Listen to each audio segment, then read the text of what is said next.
नमस्कार दोस्तों, एक बार पुनः मैं आपके समक्ष उपस्थित हुआ हूं और आज का विषय बहुत ही रोचक और ज्ञानवर्धक है। दोस्तों, आज का विषय है पुराणों में क्या है। तो दोस्तों, हम पाते हैं कि पुराण पंच लक्षण समन्वित होते हैं। कोई भी पुराण हो उनमें ये 5 लक्षण जरूर होते हैं। तो दोस्तों, आप ध्यान दें, सर्गश्च प्रतिसर्गश्च वंशो मन्वन्तराणि च वंशानुचरितं चेति पुराणं पंचलक्षणम। ये 5 लक्षण हैं। सबसे पहला है सर्ग। सर्ग का अर्थ है सृष्टि।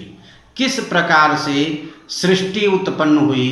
पहले महत से अहंकार रूप सत्व रजतम और फिर यह त्रैवर्णिक त्रिविध सत्व रजतम से युक्त यह सृष्टि प्रारंभ हुई। तो पहला धर्म है पुराण का सर्ग। दूसरा है इसका विलोम प्रतिसर्ग अर्थात संहार, सृष्टि का संहार। दोस्तों, यह सृष्टि नित्य नैमित्तिक और आत्यंतिक रूप से और खंड प्रलय के रूप से यह सृष्टि का प्रलय होता है। तो दूसरा लक्षण हुआ प्रतिसर्ग अर्थात प्रलय। तीसरा लक्षण है वंशो। वंश अर्थात किसी राजाओं का या किसी ऋषियों के वंश का वर्णन करना। ये पुराण के लक्षण है, तीसरे लक्षण। चौथे लक्षण है मनवंतराणि च अर्थात एक मनवंतर के कालखंड का विवरण इसमें प्राप्त होता है। इन एक मनवंतर के अंतर्गत आप जानते हैं 14 मनु होते हैं और उन 14 मनु के कालखंडों को एक मनवंतर कहा जाता है। इसके अंतर्गत मनु देवता, मनुपुत्र, इंद्र, सप्तर्षि और किसी न किसी एक भगवान का अवतार उसमें अवश्य होता है।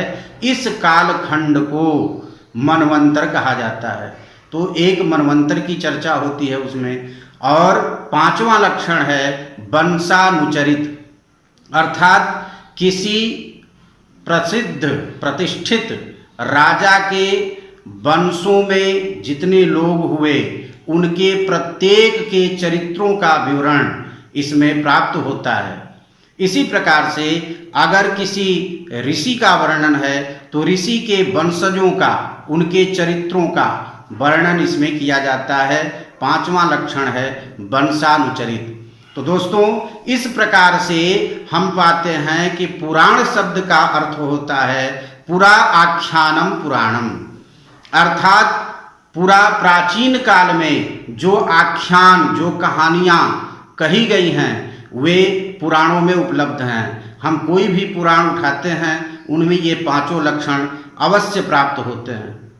वैसे इन सभी पुराणों का विवेचना करने के बाद सृष्टि विद्या का उपदेश करना इनका मुख्य लक्षण प्रतीत होता है।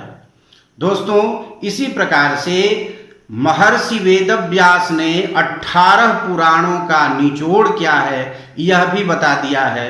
18 पुराणेषु व्यासस्य वचनद्वयम् परोपकारः पुण्याय पापाय परपीडनम् अर्थात 18 पुराणों को लिखने के बाद महर्षि वेदव्यास कहते हैं कि इसका 2 ही निचोड़ है।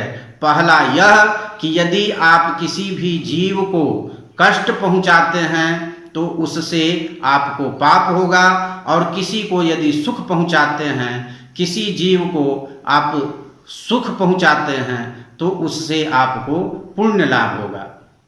तो इस प्रकार से तुलसीदास जी ने भी अपने रामचरितमानस में लिखा है कि परहित सरिस धर्म नहीं भाई, पर पीड़ा सम नहीं अधमाई। दूसरे को कष्ट पहुंचाने से अधम पाप कोई हो ही नहीं सकता है और दूसरों को सुख पहुंचाने से बड़ा धर्म कोई हो नहीं सकता है।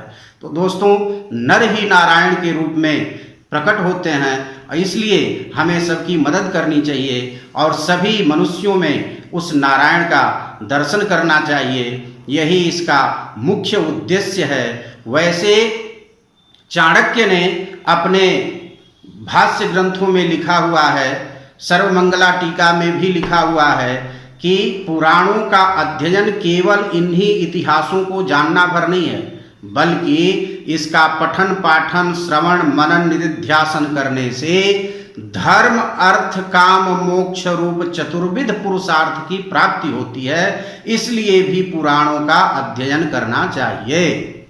तो मनुष्य जीवन के ये 4 मुख्य उद्देश्य हैं जिसको हर मनुष्य प्राप्त करना चाहता है। वह पहला है धर्म, दूसरा है अर्थ, तीसरा है काम और चौथा अंत में मोक्ष। तो इस प्रकार से दोस्तों मोक्ष को भी दिलाने वाला यह पुराण है, इसलिए इसका हमें पठन पाठन करना चाहिए और इसे सुनना भी चाहिए और सुनाना भी चाहिए। तो दोस्तों इसी के साथ आज मैं आपसे विदा लेता हूँ। अगले वीडियो में फिर आपसे भेंट होगी।